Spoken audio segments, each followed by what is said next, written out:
Food reflexology, கால் பாத சிகிச்சை.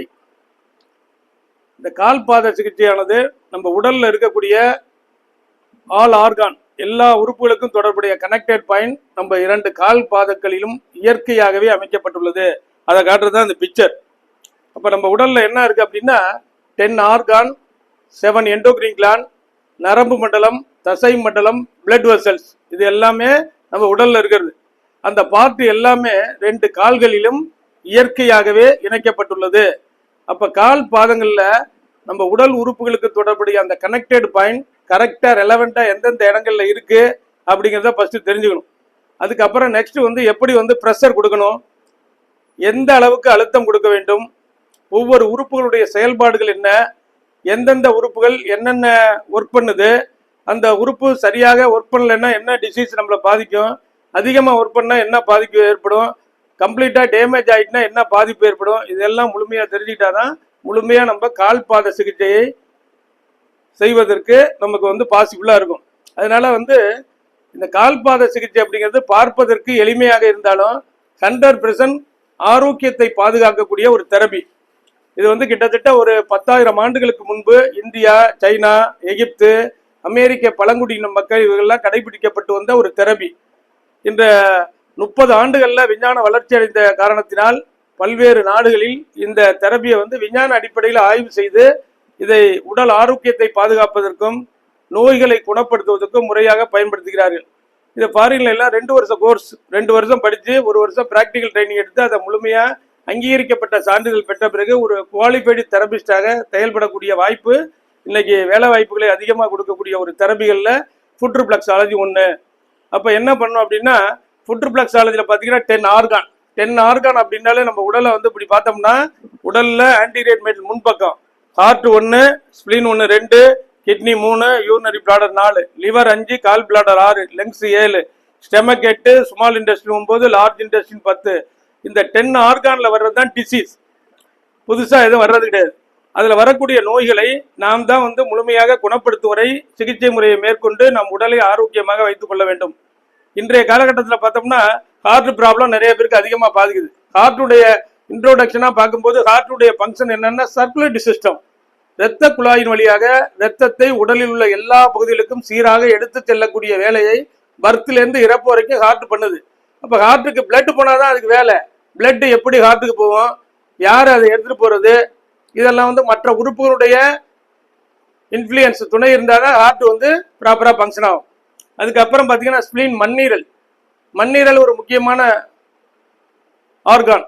இது பார்த்தீங்கன்னா ரத்தத்தில் உள்ள சிவப்பணுக்களை உற்பத்தி செய்வதோடு மட்டுமல்ல, இறந்த சிவப்பணுக்களை வெளியேற்றி புதிய சிவப்பணுக்களை உற்பத்தி செய்வதற்கும் உடல்ல நோய் எதிர்ப்பு சக்தியை உருவாக்குவதற்கும் நாளமில்லா சுரப்பிகளை கட்டுப்படுத்துவதற்கும் வேண்டிய சுரப்பினர்களை சுரந்து நம்ம உடலை இம்யூனிட்டி பவர் அதிகரிப்பதற்கு செய்யக்கூடிய, ரத்தத்தை உற்பத்தி செய்யக்கூடிய துணை நிற்கக்கூடிய முக்கியமான ஒரு ஆர்கான் மண்ணீரல். அதே போல கிட்னி, நம்ம உடல்ல ரத்தத்தில் இருக்கக்கூடிய டாக்ஸின்ஸ், நச்சு பொருள்கள், கழிவுப் பொருள்கள், இறந்த செல்களை எல்லாம் வெளியேற்றி தூய்மையான ரத்தத்தை உடல் கொடுக்குது. ரத்தமும் நீரும் கலந்து சர்க்குலேட்டரி சிஸ்டம் வரும்போது கிட்னிக்கு போனோன்னு வாட்டரை மட்டும் ஃபில்டர் பண்ணி அதில் உள்ள நச்சு பொருள்கள், கழிவுப் பொருள்களை எல்லாம் வெளியேற்றி தூய்மையான ரத்தத்தை உடலுக்கு கொடுக்கக்கூடிய முக்கியமான ஆர்கான் தான் கிட்னி. அப்ப பிளட் தண்ணீரை விட அதிகமான அடர்த்தி உடையது, அதனால ஃபில்டர் பண்ண முடியாது, பிளட் நின்று போயிடும், வாட்டர் மட்டும் தான் வரும். அந்த அளவுக்கு நம்ம உடல்ல ஒரு அற்புதமான ஒரு செயலை செய்யக்கூடிய ஒரு ஆர்கான் கிட்னி. கிட்னி ஃபெயிலியர் ஆயிட்டுனா ரொம்ப உயிர் வாழ்வதற்கு ரொம்ப கடினமான சூழ்நிலையை உருவாக்கும். ஆரோக்கியமாக இருக்கின்ற ஆர்கானை ஆரோக்கியம் இருக்கணும், பாதுகாப்பாக நம்ம வைத்துக் கொள்வது ஒவ்வொருடைய கடமை. ஏன்னா கிட்னி ஃபெயிலியர் ஆகும்போது அதனுடைய இயக்கங்கள் செயல்திறன் இழக்கும் போது டயாலிசிஸ் அப்படிங்கிற ஒரு சிகிச்சை முறையை கடைபிடித்து ஆகணும், அப்பதான் உயிர் வாழலாம். அதனால சிறுநீரகம் ஒரு முக்கியமான உறுப்பு. 2 கிட்னி இருக்கு. அந்த சிறுநீரகத்தினுடைய செயல்பாடுகளை நாம் ஆரோக்கியமாக இருக்கும்போது ரிஃப்ளெக்ஸாலஜி, சிறிய எக்ஸசைஸ் எல்லாம் செய்வது மூலம் மூவ்மெண்ட் எனர்ஜி இருந்துகிட்டே இருக்கும். அந்த சிறுநீரகம் எந்த விதம் டேமேஜ் இல்லாமல் பாதுகாப்பதற்கு 100% நம்ம ரிஃப்ளெக்ஸாலஜி நமக்கு உதவும். அதே போல லிவர் ஒரு பிக்கெஸ்ட் ஆர்கான். இந்த 10 உறுப்புகளில் பெரிய உறுப்பு எதுனா லிவர் தான். லிவர் 500 ஹார்மோன்ஸை ரிலீஸ் பண்ணும். சர்க்கரையின் அளவை கட்டுப்படுத்துவதற்கும் செய்யும், கொலஸ்ட்ராலை கட்டுப்படுத்துவதற்கும் துணை நிற்கும், நம்ம உடல்ல வேஸ்டேஜ் எல்லாம் வெளியேற்றுவதற்கும் துணை நிற்கும், மஸ்குலர் சிஸ்டம் நல்லா ஃபங்க்ஷன் ஆகிறதுக்கும் லிவர் நல்லா இருக்கும், கண் பார்வை திறன் நன்றாக செயல்படுவதற்கும் லிவருடைய ஃபங்க்ஷன் தேவை. லிவருடைய ஃபங்க்ஷன் குறையும் போது மூளையினுடைய செயல்திறன் பாதிக்கப்பட்டு உடல் கோமா ஸ்டேஜ் ஆயிடும். அப்போ ஆரோக்கியமா இருக்கும்போது லிவரை பாதுகாப்பாக வைத்துக் கொள்ள வேண்டும். அதுக்கு நம்ம ரிஃப்ளெக்ஸாலஜி 100% நமக்கு உதவும். அதே போல கால் பிளாடர், பித்தப்பை, நம்ம உணவு சாப்பிட்ற உணவு ப்ராப்பரா டைஜஷன் ஆகிறதுக்கு பித்த நீர் தேவை. அந்த பித்த நீர் லிவரிலிருந்து சுரக்கக்கூடிய பித்த நீரை கலெக்ட் பண்ணி சிறுகுடலுக்கு உதவி செய்வது தான் கால் பிளாடரே வேலை. இந்த கால் பிளாடர்ல பெரும்பாலும் ஸ்டோன் வரும். அடுத்தது பார்த்தீங்கன்னா லங்ஸ், உயிர் வாழ முக்கியமான உறுப்பு வந்து லங்ஸ். வெளியில உள்ள ஆக்சிஜன் லங்ஸுக்கு போய் அது ரத்தத்தில் கலந்து இருதயத்துக்கு சென்று உடல்ல எல்லா உறுப்புகளுக்கும் ரத்த ஓட்டத்தின் மூலம் ஆக்சிஜனை எடுத்து செல்ல உதவி செய்யக்கூடிய லங்ஸ் வந்து ப்ராப்பரா வந்து 2 நாட் ஃபங்க்ஷன் ஆகல அப்படின்னா உயிருக்கு ஆபத்து ஏற்படும், உயிர் இழப்புகள் ஏற்படும். ஆரோக்கியமா இருக்கும்போது மூச்சு பயிற்சி, ரிஃப்ளெக்ஸாலஜி போன்ற பயிற்சி முறைகளை தொடர்ந்து செய்து வருவதன் மூலம் நாம் ஆரோக்கியத்தை பாதுகாக்க லங்ஸ் வந்து அற்புதமா உதவும். அடுத்தது பார்த்தீங்கன்னா ஸ்டெமக்கு, small intestine, large intestine digestion argon. எந்த உணவு சாப்பிட்டாலும் ஸ்டெமக்கு போகும், அதுல இருந்து லார்ஜ் இன்டெஸ்டின் போகும். அங்கதான் ப்ராப்பரா டைஜஷன் ஆகி நம்ம என்ன உணவு சாப்பிட்டோமோ அதுல இருக்கக்கூடிய carbohydrate, protein, calcium, potassium, sodium, iron இதெல்லாம் பிரித்து எடுத்து எந்தெந்த உறுப்புகளுக்கு தேவையோ அதெல்லாம் போனதுக்கு அப்புறம் எஞ்சி இருக்கிற வேஸ்டேஜ் லார்ஜ் இன்டெஸ்டின் வந்து மோசனா ரிலீஃப் ஆகுது. இது பர்த்ல இருந்து இறப்பு வரைக்கும் ஆட்டோமேட்டிக்கா செயல் நடந்துகிட்டே இருக்கு. எந்த விதமான கெமிக்கல் ப்ராசஸ் இல்லாம நோய்கள் ஏற்படும் போதுதான் நம்ம மருத்துவ முறையை நாடுறோம். அப்ப கால் பாதங்களில் கொடுக்கக்கூடிய அழுத்தத்தின் காரணமாக இந்த உறுப்புகளுடைய இயக்க நிலையை சீர் செய்வதற்கு நமக்கு வந்து ரிஃப்ளெக்ஸாலஜி 100% உதவுது. அதே போல பார்த்தீங்கன்னா எண்டோக்ரின் சிஸ்டம், 7 எண்டோக்ரின் சிஸ்டம் இருக்கு. இந்த பிட்யூட்டரி கிளாண்ட் வந்து 8 ஹார்மோனை சுரக்கும். குரோத் ஹார்மோன், நம்ம உடல் வளர்ச்சிக்கு தேவையான ஹார்மோனை பிட்யூட்டரி சுரப்பி சுரக்கும். சாதாரணமா உடல்ல ஒரு வலிகள் ஏற்படும். இன்னைக்கு நிறைய பார்த்தீங்கன்னா so many people suffering from various type of the pain sensation நிறைய இருக்கு. அந்த வலிகள் வரும்போது பார்த்தீங்கன்னா என்ன ஆகுது, நமக்கு வந்து மெயின் என்டார்பின் அப்படிங்கிற நியூரோ கெமிக்கலை வந்து பிட்யூட்டரி கிளாண்ட் வந்து ரிலீஸ் பண்ணும். அதுதான் வந்து வலி நிவாரண ஹார்மோன். அந்த வலி நிவாரண ஹார்மோனை பிட்யூட்டரி சுரப்பி ரிலீஸ் பண்ணாதான் இயற்கையா நம்ம ரிஃப்ளெக்ஸாலஜி கால்பாத அழுத்த முறை செய்யும் போது ஒருவருக்கு தலைவலி இருக்கலாம், சிலருக்கு மூட்டு வலி இருக்கலாம், சிலருக்கு முதுகு வலி இருக்கலாம், சிலருக்கு கழுத்து வலி இருக்கலாம், சிலருக்கு வயிற்று வலி இருக்கலாம். இப்படி எந்த வழியாக உடலில் ஏற்பட்டாலும் என்டார்பின் அப்படிங்கிற நியூரோ கெமிக்கலை பிட்யூட்டரி கிளாண்ட் ரிலீஸ் பண்ணாதான் அது இயற்கையா வந்து ரிலீஃப் ஆகும். இதுக்கு வந்து முக்கியமா வந்து பிட்யூட்டரி சுரப்பி. அது போல 8 வகையான ஹார்மோன்கள் சுரந்து உடல்ல வளர்ச்சிதை மாற்றத்தை ஏற்படுத்தி பல்வேறு நோய்களிலிருந்து நம்ம ஆரோக்கியத்தை பாதுகாக்க உதவக்கூடிய முக்கியமான எண்டோக்ரின் கிளாண்ட் வந்து பிட்யூட்டரி கிளாண்ட். அதே போல பீனியல் கிளாண்ட் பல்வேறு ஹார்மோன்கள் சுரந்தாலும் அதிலிருந்து சுரக்கக்கூடிய மெலட்டோனின் அப்படிங்கிற ஹார்மோன் வந்து ரத்தத்தில் சேர்ந்து உடல்ல எல்லா பகுதிகளுக்கும் சென்று கேன்சர் கிருமிகளோ கேன்சர் செல்களோ உடல்ல தங்காதவாது பாதுகாத்து வெளியேற்றுவதற்கு மெலட்டோனின் வந்து நமக்கு பயன்படுது. அதே சமயத்தில் நல்ல இயற்கையான தூக்கத்தை கொடுக்கக்கூடிய ஹார்மோனும் அந்த மெலட்டோனின் ஹார்மோன். அது 2 நாட் ப்ராப்பரா அந்த சுரப்பி சுரக்காத போது சரியா நிறைய பேருக்கு தூக்கம் வராது, ஸ்லீப் இல்லாம நிறைய கஷ்டப்படுறாங்க. அதே போல நிறைய கேன்சர் செல்கள் உடல்ல தங்கி கேன்சர் நோய் வருவதற்கு காரணமாகிறது. அதே மாதிரி தைராய்டு ஹார்மோன், தைராய்டு சுரப்பிலிருந்து சுரக்கக்கூடிய ஹார்மோன் பேர் தான் தைராக்சின். அது ரத்தத்தில் கலந்து உடல்ல எல்லா பகுதிகளுக்கும் செல்வதால் நரம்பு மண்டலம் நன்றாக இயங்குவதற்கும், தசை மண்டலம் நன்றாக இயங்குவதற்கும், இருதயம் நன்றாக இயங்குவதற்கும், பிரெயின் நன்றாக இயங்குவதற்கும் நமக்கு தைராய்டு ஹார்மோன் வந்து மோர் இம்பார்ட்டன்ட். அது சரியா வந்து சுரக்கல அப்படின்னா நிறைய சோமனி டிசீஸ் உடல்ல வர்றதுக்கு காரணமா அமைஞ்சிரும். பெண்களுக்கு மென்சுவல் ப்ராப்ளத்தை கட்டுப்படுத்துவதற்கும் இந்த தைராய்டு ஹார்மோன் தேவை. அதே போல பாராதைராய்டு, உடல்ல இன்னைக்கு வந்து எலும்புகளுடைய வளர்ச்சி, எலும்பு வலிகள் இல்லாமல் பாதுகாக்கணும்னா கால்சியம் தேவை.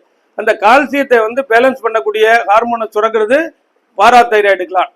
அது போல பார்த்தோம்னா தைமஸ் சுரப்பி, குழந்தைகளுடைய உடல் ஆரோக்கியத்தை பாதுகாக்கக்கூடிய ஹார்மோனை ரிலீஸ் பண்ணி 12 வயசு வரைக்கும் நம்ம ஆரோக்கியத்தை பாதுகாக்கக்கூடிய ஒரு சுரப்பி தான் தைமஸ் சுரப்பி. அடுத்தது பார்த்தீங்கன்னா அட்ரினல் சுரப்பி. இந்த அட்ரினல் சுரப்பிலிருந்து சுரக்கக்கூடிய அட்ரினல் ஹார்மோனும் அதே மாதிரி கார்டிசோல் அப்படிங்கிற மன அழுத்த ஹார்மோனு அட்ரினல் சுரப்பி வந்து ரிலீஸ் பண்ணுது. அது அதிகமாக சுரக்கும் போது என்ன ஆகுதுன்னா மன அழுத்தம், மன இறுக்கம், உடல் ரத்தத்தில் வந்து சர்க்கரை அளவு அதிகரித்தல், ப்ரெஷர் வந்து அதிகமாகுது, இருதய படபடப்பு அதிகமாக ரொம்ப சுரக்கும் போது மென்டல் டிசார்டர் வந்துடும். சில நேருக்கு ரொம்ப அதிகமாக சுரக்கும் போது ஹார்ட் அட்டாக் ஏற்படக்கூடிய வாய்ப்புகள். இப்படி ஒரு அபாயகரமான சூழ்நிலையை உருவாக்கக்கூடிய ஒரு ஹார்மோன் தான் கார்டிசோல். அப்போ நம்ம மன அமைதியும் நல்ல தூக்கமும் இருக்கும்போது இந்த ஹார்மோன் வந்து எளிமையாக வந்து குறைஞ்சி நார்மல் நிலைக்கு வருவோம். அதுக்கு ரிஃப்ளெக்ஸாலஜி சிஸ்டமும் 100% உதவும்.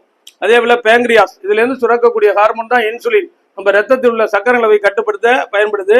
புரோஸ்டேட் கிளாண்ட், அதுபோல யூட்ரஸ் ஓவரிஸ்லேருந்து சுரக்கக்கூடிய ஹார்மோன்கள், குழந்தை பாக்கியத்தை ஏற்படுத்தக்கூடிய ஹார்மோன்கள், இதெல்லாம் இந்த 7 நாளமில்லா சுரப்பிகளும் 10 உறுப்புகள் தான் நம்ம உடல் ஆரோக்கியத்தை பாதுகாப்பதற்கும் நோய்களிலிருந்து நம்மளை விடுபடுத்து ஆரோக்கியமாக வாழ்வதற்கும் உதவுறது.